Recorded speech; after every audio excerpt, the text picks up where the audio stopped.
Assalamualaikum warahmatullahi wabarakatuh. Bismillah, alhamdulillah, wassalatu wassalamu ala rasulillah sayyidina wa habibina wa qurrati a'yunina wa maulana Muhammadin sallallahu alaihi wasallam ibni Abdillah wa ala alihi wa ashabihi wa mawalah wa la hawla wa la quwata illa billah ma ba'd. Qala Allah Ta'ala fi kitabihil karim wa huwa asdaqul qailin. Bismillahirrahmanirrahim. Fadhkuruni azkurkum washkuruli wala takfurun. Al-ayah. Shadaqallahul azim wa shadaqa rasuluhul karim wa nahnu ala zalika minasyahidin wa syakirina walhamdulillahi rabbil alamin. Wa qala fi du'a Rabbi israh li sadri wa yassir li amri wahlul 'uqdatam min lisani yafqahu qawli. Allahumma sakhkhir lana lisana sidqi waj'alhu mahallal fahmi lil khitabi wan nutqa bis shawabi wal amala bis sunnati wal kitabi. Allahumma iftah lana abwabal ilmi wa zidna ilma wa fahma wa alhiqna bis sholihin. Allahumma iftah alaina futuhal arifina bi hikmatika wansur alaina rahmataka wa zakirna manasina ya zal jalali wal ikram walhamdulillahi rabbil alamin. Qala mu'allif hadzal kitab Syekh Ramadan Putih wa Syekh Ibnu Athaillah Sakandari rahimahumullahu ta'ala wa nafa'ana bihim wa bi'ulumihim wa a'ada alaina min barakatihim wa karamatihim.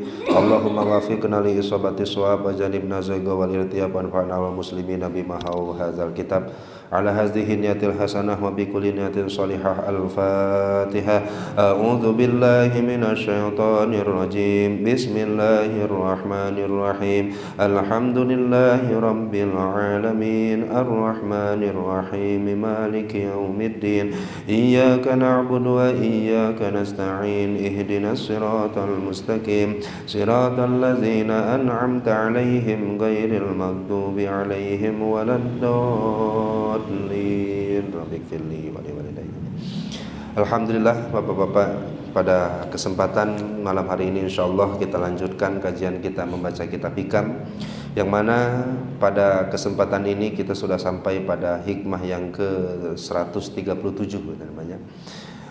Pada hikmah sebelumnya kita sudah membahas tentang salah satu sifat Allah Subhanahu wa taala, yaitu diterangkan oleh Syekh Ibnu Athaillah Sakandari, laula zuhuruhu fil mukawwanat, kalaulah tidak tampak Allah di dalam semua penciptaannya ini, ma waqa'a 'alaiha wujudu ibsar, tak akan pernah terlihat oleh mata. Artinya saking zahirnya Allah, saking tampaknya Allah di alam semesta ini, maka semua mata bisa memandang apa yang Allah Subhanahu wa taala tampakkan di semesta ini. Walau zaharat sifatuhu idmajallat mukawwanatuhu. Setelah kita jelaskan oleh Syekh Ramadan Al-Buti, kemarin kita baca apa yang dimaksud. Ternyata yang zahir itu bukan zatnya, yang zahir juga bukan sifatnya, tetapi asaru zatihi wa sifatihi, bekas-bekas dari zat dan sifat Allah Subhanahu wa taala. Sifat bekas dari sifat qudrat, bekas dari sifat iradat, ilmu dan lain-lainnya. Nah, kenapa enggak sifatnya saja yang dilihatkan oleh Allah kepada kita? Atau yang zahir itu kenapa enggak zatnya saja langsung? Maka dijawab, walau zaharat sifatuhu idmajallat mukawwanatuhu. Kalaulah sifatnya yang zahir, yang tampak, maka seluruh ciptaannya ini tak akan mampu untuk menahannya, sehingga semuanya akan lenyap dan binasa. Nah, sebagai khotimah, dan ini saya baca di kitab Syarah wa Tahlil Syekh Ramadan Al-Buti, ini juz ketiga, Pak. Jadi hikmah yang terakhir itu yaitu hikmah yang kita akan bahas pada saat malam hari ini. Dan insyaallah pada pertemuan-pertemuan yang akan datang kita sudah masuk di juz yang keempat dalam syarah kitab Hikam ini sendiri. Sehingga apa yang telah kita kaji sebelumnya mudah-mudahan jadi wasilah kita semakin dekat dengan Allah Subhanahu wa taala, bertambah ilmu kita, diiringi dengan bertambahnya zuhud, bertambahnya rasa takut kepada Allah Subhanahu wa taala. Karena Rasul pernah mengancam, walaupun kita masih di area yang tepat jalannya, di rel yang dikehendaki oleh Allah dan Rasul, bukan berarti tanpa ancaman sama sekali, tanpa ada sesuatu yang mengkhawatirkan. Salah satu yang dikhawatirkan oleh Rasulullah bagi orang-orang yang senantiasa mengkaji ilmu adalah kulamazdada ilman kulamazdada ilman walam yazdad zuhdan walam yatazdad zuhdan. Ketika ada orang yang mengkaji satu ilmu, kemudian bertambah ilmu, tidak diiringi dengan bertambahnya rasa takut kepada Allah, tidak bertambah rasa zuhudnya, maka tidak bertambah kecuali semakin jauh dari Allah Subhanahu wa ta'ala. Nah, sehingga mudah-mudahan kita mengkaji ini, apa yang telah kita pahami, mudah-mudahan sing menambah rasa takut kita kepada Allah Subhanahu wa ta'ala. Amin ya Allah ya Rabbal alamin. Hikmah yang selanjutnya ialah azhara kulla syai'in li'annahul batin wa tawa wujuda kulli syai'in li'annahu zahir. Azhara kulla syai'in, Allah menampakkan segala sesuatu, Allah mewujudkan segala sesuatu, li'annahu al-batin, karena Allah zat yang batin, zat yang tersembunyi. Wa tawiya wujuda kulli syai'in, dan Allah melipat wujud segala sesuatu, melenyapkan wujud segala sesuatu, li'annahu az-zahir, karena zat Allah adalah zat yang maha zahir, maha tampak. Nah, hikmah ini menjadi khotimah, bahkan titimah, menjadi penutup dan penyempurna dari hikmah yang sebelumnya.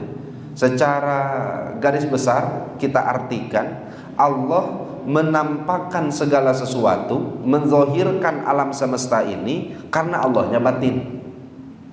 Kemudian Allah pun melipat wujud dari segala sesuatu, Allah menghapus, melenyapkan, menyirnakan wujud segala sesuatu karena zat Allah lah yang maha zahir. Secara sekilas kemarin kita sudah bahas, Allah zat yang maha batin. Artinya apa, Pak? Tersembunyi batin itu. Tapi di sisi lain Allah pun zat yang maha zahir. Artinya Allah yang maha tampak, maha jelas. Secara sekilas kan kayak ta'arud, i'tirad, ada kontradiksi di dalamnya. Kok hiji tampak, nu hiji batin, nu hiji jelas, ongko teu jelas, nah kumaha ieu teh. Ya memang kalau kita lihat secara kasat mata, secara selintas, ya memang keadaannya seperti yang bertentangan. Padahal yang kayak gini disebutnya dalam beberapa usul fikih itu disebut ta'arud nisbi atau idopi. Bertentangan secara zahir, secara teks, tetapi kalau berada di satu kondisi nggak bertentangan. Saya kemarin sudah sampaikan, Rasul pernah dawuh, ittakhid muazzinan. Kalau kalian mau melakukan sholat, ambil seseorang, jadikan muazzin. Tetapi kata Rasul, jangan kasih ujrotan upah. Jadi kalau bapak mau melaksanakan sholat berjamaah, panggil seseorang atau ambil seseorang untuk dijadikan muazzin sebagai penanda masuknya waktu sholat. Tapi umat, kata Rasul, jangan dikasih upah atas azan yang telah dikumandangkan. Namun suatu ketika Rasul ketika ada di Madinah, beliau masuk ke dalam salah satu masjid, yang masjid tersebut terdapat seorang sahabat yang suka azan, Pak. Akhirnya Rasulullah SAW ngambil satu kantong yang berisi uang di dalamnya, diberikannya kepada muazin masjid tersebut. Kira-kira bertabrakan atau tidak? Bertabrakan.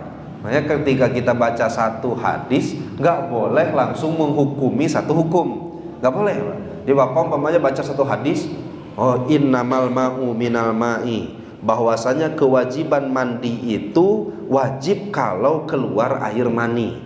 Itu hadis, Pak. Jadi kata Rasul, innamal ma'u minal ma'i, sesungguhnya wajib air dari air. Itu arti tekstualnya. Tapi arti sebenarnya, sesungguhnya wajib mandi karena sababiah keluar air. Ada satu kondisi di mana punten pisan, Pak, sahabat itu berjima. Kemudian ketika tengah berjima diketok pintunya oleh sahabat. Akhirnya keluarlah sahabat tersebut sebelum membereskan jimanya dengan istrinya, tanpa diakhiri dengan keluar air maninya.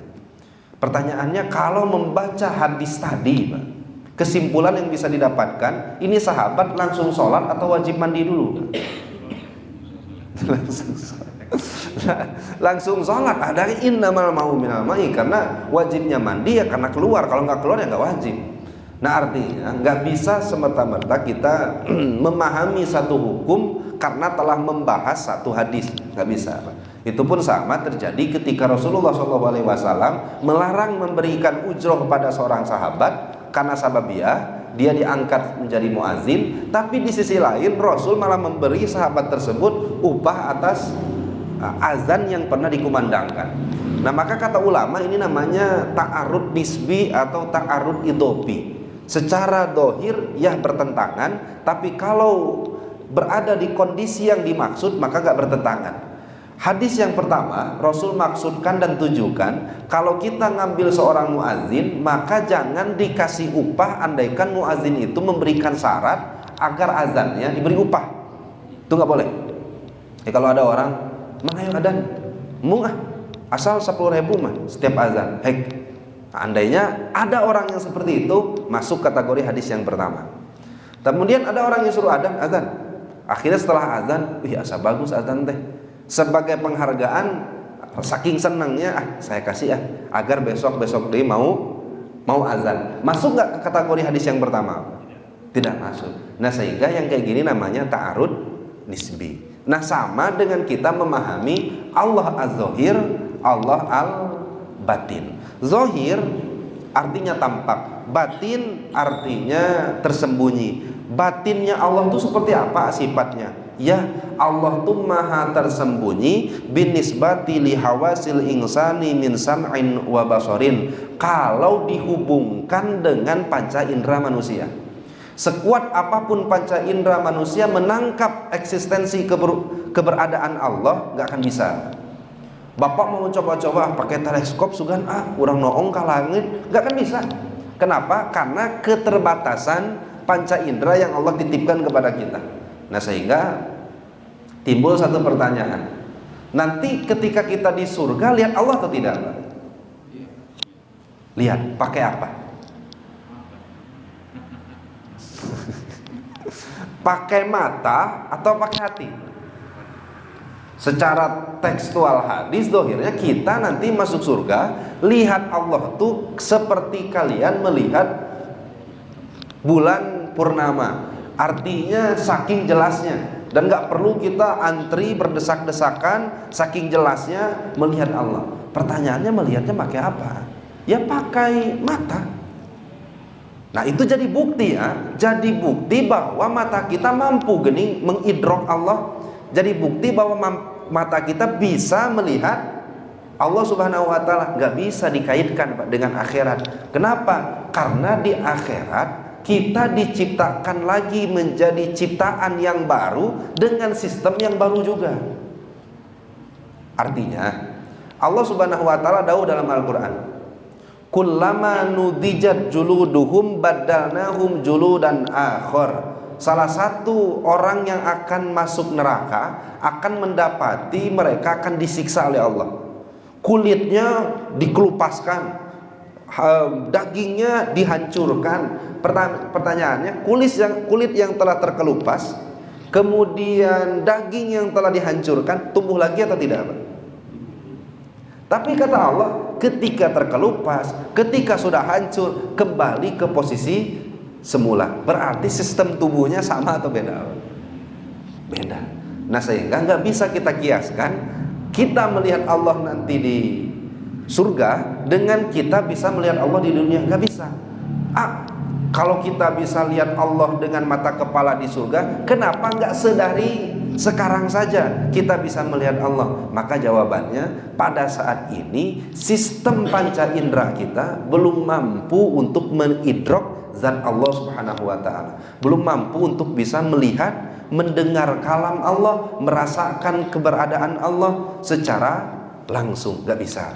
Nah, itulah yang dimaksud dengan Allah Maha batin. Artinya batin, Allah tersembunyi sebab ya Allah Subhanahu wa taala tidak bisa dilihat, ditangkap oleh panca indera. Sampai sini bisa dipahami banyak.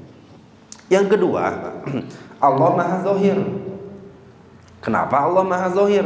Cenah tadi tersembunyi. Kalau Maha Batin dihubungkan dengan panca indera, kalau Maha Zahir bin nisbati lil madarikil aqliyati lil insan. Kalau Maha Zahirnya Allah ketika dihubungkan dengan rasional dan logika yang Allah, akal yang Allah tanamkan dalam diri kita.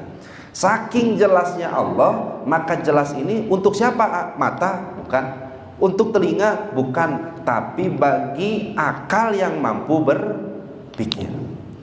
Saking jelasnya Allah, maka Allah Subhanahu wa taala da'u la ayatil liulil albab inna fi khalqis samawati wal ardi waqtilafil laili wan nahari la ayatil liulil albab. Aku ciptakan langit dan bumi, maka di dalam penciptaan itu langit dan bumi, waqtilafil laili wan nahari, bergantinya malam dan siang, itu semuanya ada tanda-tanda kebesaranku, tanda-tanda wujudku, kata Allah, bagi orang-orang yang mempunyai ulul albab. Apa albab tuh? Akal yang sempurna. Berarti kalau dihubungkan dengan akal, Allah zahir batin, Pak. Zahir. Kalau dihubungkan dengan panca indera, maka Allah batin. Nah, sampai sini bisa dipahami, Pak. Allah Maha Zahir, Allah Maha Batin. Insya Allah nggak akan ta'arud lagi ya Pak ya, nggak kontradiksi lagi ya Pak ya, sifat Allah yang dua ini. Nah, apa maksudnya dari kalam Syekh Ibnu Athaillah ini? Adhara kulla syai'in li'annahu al-batin. Allah menampakkan segala sesuatu karena Allahnya batin. Tapi Allah melenyapkan wujud segala sesuatu karena Allahnya zahir. Kira-kira sudah tertangkap atau belum Pak? Maksud kalam hikmah ini? Belum, sekali deh ya, cobanya. Mungkin saya mau waktu dibacanya banyak sarahnya. Coba lah ini Pak. Karena Allah tadi punya sifat zahir, Allah sudah punya sifat batin, maka Syekh Ibnu Athaillah Sakanari menyebutkan Allah menampakkan kepada kita wujud dari semua penciptaan ini karena Allahnya batin. Kemudian Allah melenyapkan wujud dari segala penciptaannya ini karena Allahnya zahir. Bisa dipahami?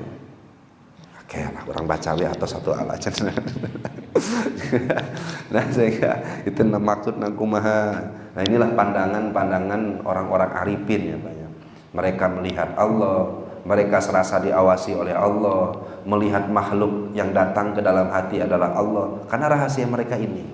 Bukan berarti mereka menganggap apa yang makhluk yang ada di depan mata mereka itu mereka menganggap melihat zat Allahnya, bukan.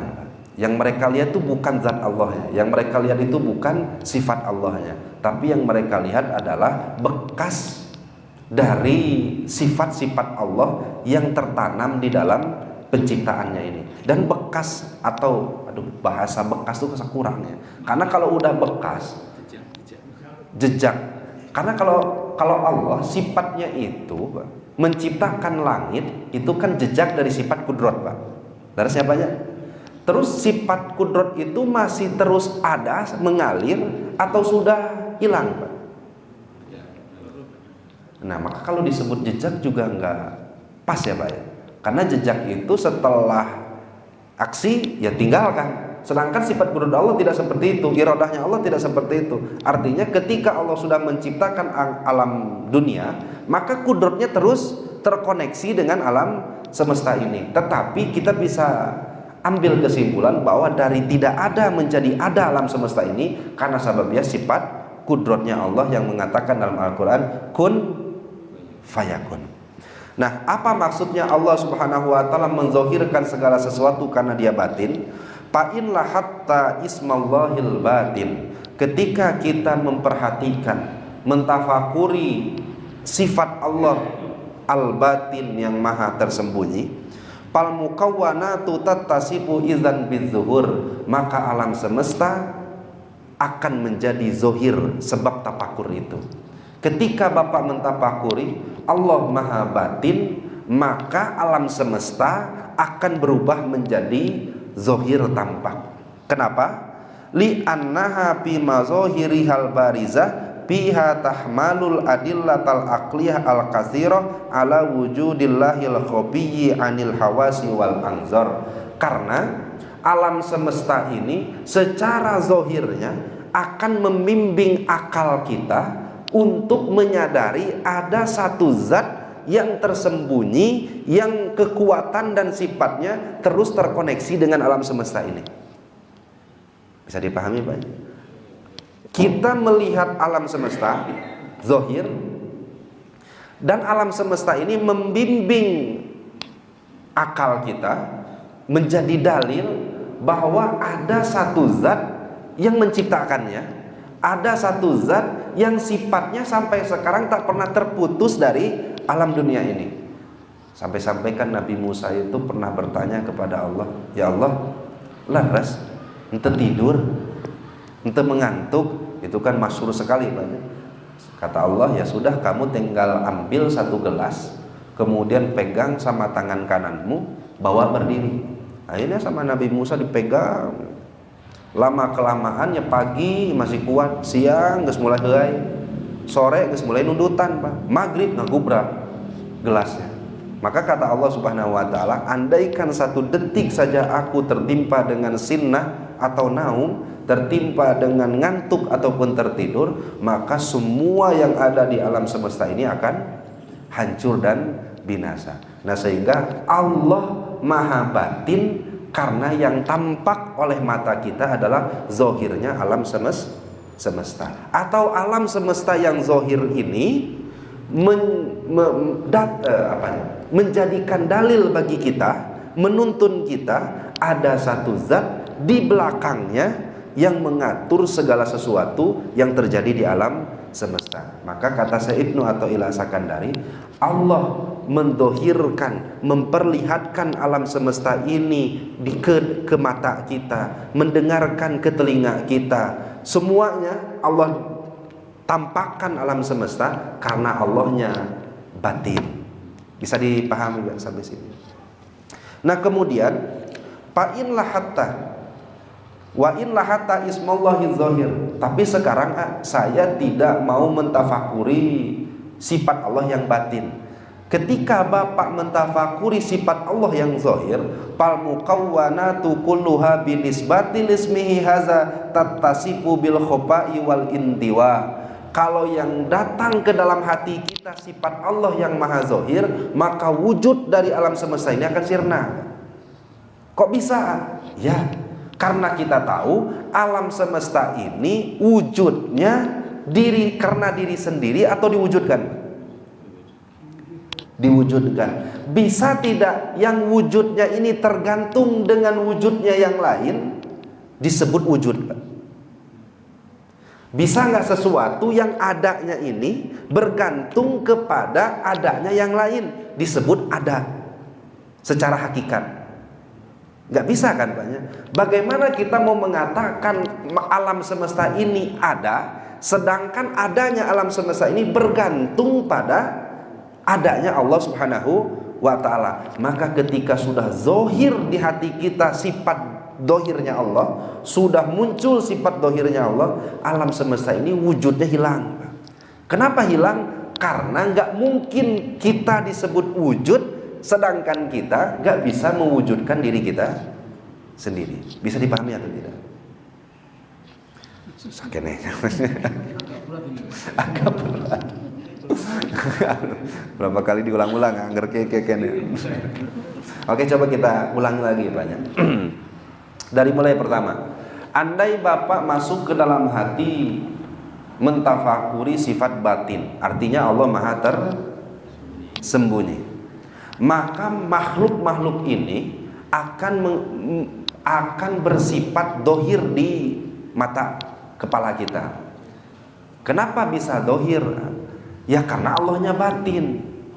Kenapa alam semesta ini zahir bisa menyebabkan Allah batin? Karena alam semesta yang zahir ini akan menjadi dalil bagi kita, menuntun kita ada satu zat yang tidak bisa terlihat secara kasat mata yang menciptakannya. Kan gitu banyak. Maka ku Allah didohirkanlah alam semesta ini. Dan alam semesta yang zahir ini menuntun kita berkeyakinan, berakidah bahwa Allah di belakang yang mewujudkan dan mengatur sistem-sistem yang terjadi sampai waktu yang ditentukan. Itu yang pertama. Karena Allah sifatnya batin. Karena kalau Allah sifatnya dohir, alam gak akan dohir, Pak. Kenapa? Karena kalau yang datang ke dalam hati kita sifat Allahnya yang zahir, maka alam semestanya wujudnya jadi kalah dengan wujudnya Allah. Bisa dipahami atau tidak?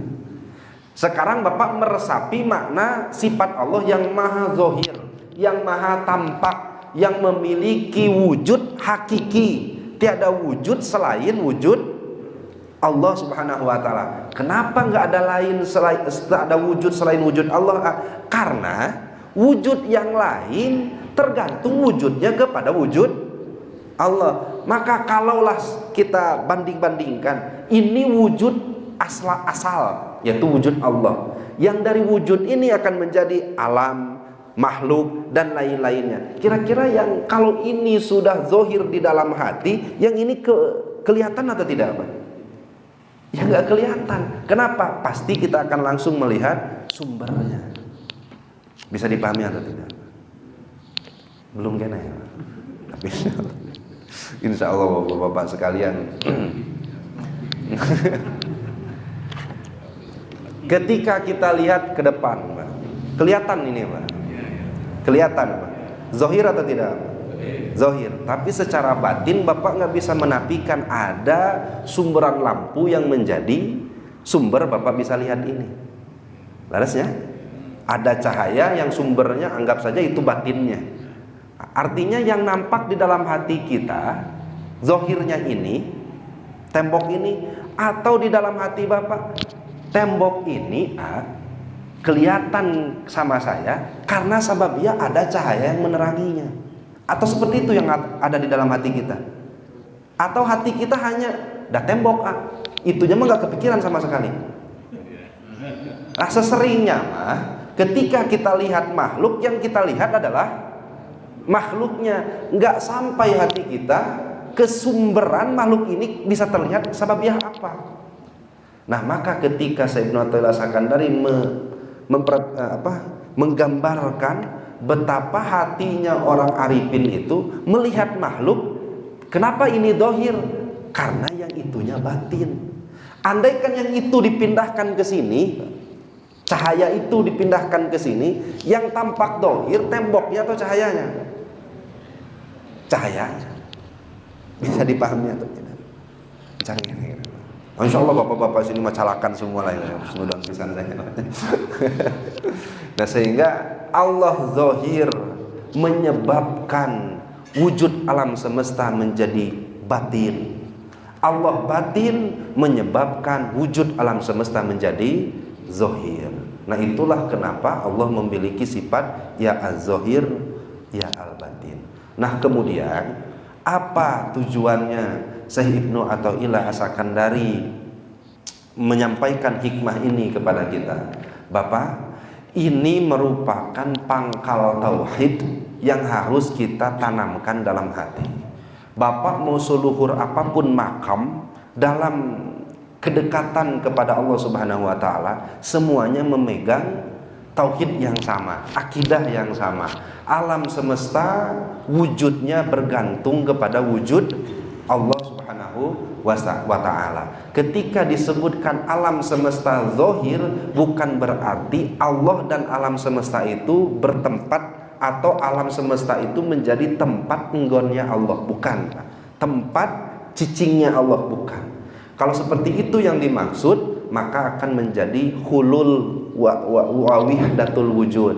Makhluk ditepati oleh Allah Subhanahu wa ta'ala. Tetapi yang dilirik di sini adalah zahirnya alam semesta karena ada zat batin yang menciptakannya. Zahirnya Allah Subhanahu wa ta'ala akan mengalahkan wujudnya dari alam semesta, karena wujud dari Allah menjadi sumber wujudnya alam semesta. Nah, sehingga zohir di satu sisi, batin di satu sisi. Kalau Bapak datang dalam hati Allah batin, maka mata akan melihat alam semesta zohir. Darasnya banyak. Tapi kalau hati Bapak meresapi makna zohir sifat Allah, alam semesta berubah menjadi batin. Bisa dipahami Pak? Mudah-mudahan suatu saat perasaan-perasaan seperti ini yang tertera di hatinya orang-orang arifin, yang kita sebenarnya udah tahu ilmunya. Yang paling susah itu adalah mengistiqomahkan perasaan ini 24 jam. Ya selain tidur lah ya. Kalau tidur memang susah ya Pak ya. Selagi kita terjaga, mengistiqomahkan perasaan selalu diawasi Allah, atau seakan-akan melihat Allah. Yang seakan-akan melihat Allah, insya Allah sekarang udah paham ya Pak ya. Insya Allah. Jadi seakan-akan melihat Allah itu jangan sampai di dalam hati kita membayangkan, memvisualisasikan Allah. Tetapi cukup dengan melihat makhluk, kita sudah tersadar bahwa ada zat yang menciptakannya. Nah, maka melihat makhluk itu seakan-akan melihat Allah Subhanahu wa taala. Nah, sehingga mudah-mudahan berdoa, berharap kepada Allah Subhanahu wa taala, Allahumma a'inna ala zikrika wa syukrika wa husni ibadatika. Amin ya Allah ya rabbal alamin. Sebelum ditutup, mangga Bapak-bapak apabila ada tambahan dari sepuh, dari guru-guru yang lain, mangga, atau mungkin ada hal yang perlu kita diskusikan bersama-sama, mangga Pak. Ayat yang artinya Allah meliputi segala sesuatu itu, apakah bisa dibayangkan bahwa sesuatu itu ada di dalam Allah? Sesuatu itu di dalam Allah. Meliputi itu maknanya apa? Nah, ya. Jadi wallahu muhitum bil kafirin. Allah meliputi segala sesuatu yang ada di orang-orang kafir. Meliputi itu kan kalau secara bahasa bisa kita artikan kita diliputi oleh ruangan ini. Berarti kita harus ruangan ini harus memuat kita semua, sehingga kata-kata meliputi itu adalah satu wadah memuat segala sesuatu. Apakah benar ketika kita meyakini Allah meliputi segala sesuatu, sesuatunya harus di dalam Allah?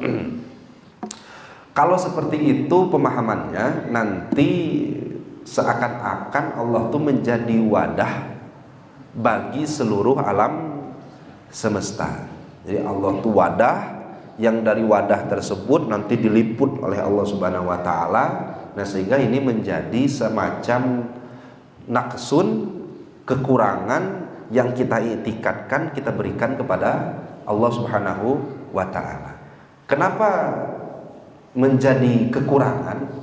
Karena sifat ngeliputnya Allah, kenapa harus berdekatan seperti makhluknya? Kenapa harus kekuatan meliputinya itu disamakan dengan makhluknya? Andaikan Bapak Maha Tahu,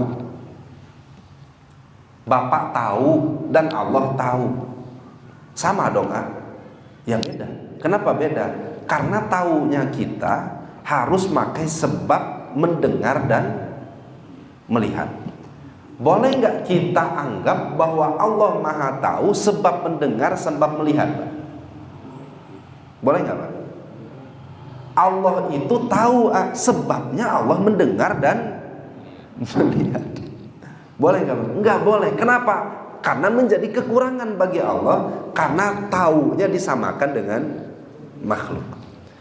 Di makhluk meliputi itu adalah ketika sesuatu diliputi oleh sesuatu, menjadi wadah dari sesuatu. Andaikan meliputinya Allah seperti ini, seperti makhluk ini diberikan kepada Allah, maka nanti menjadi kekurangan bagi Allahnya.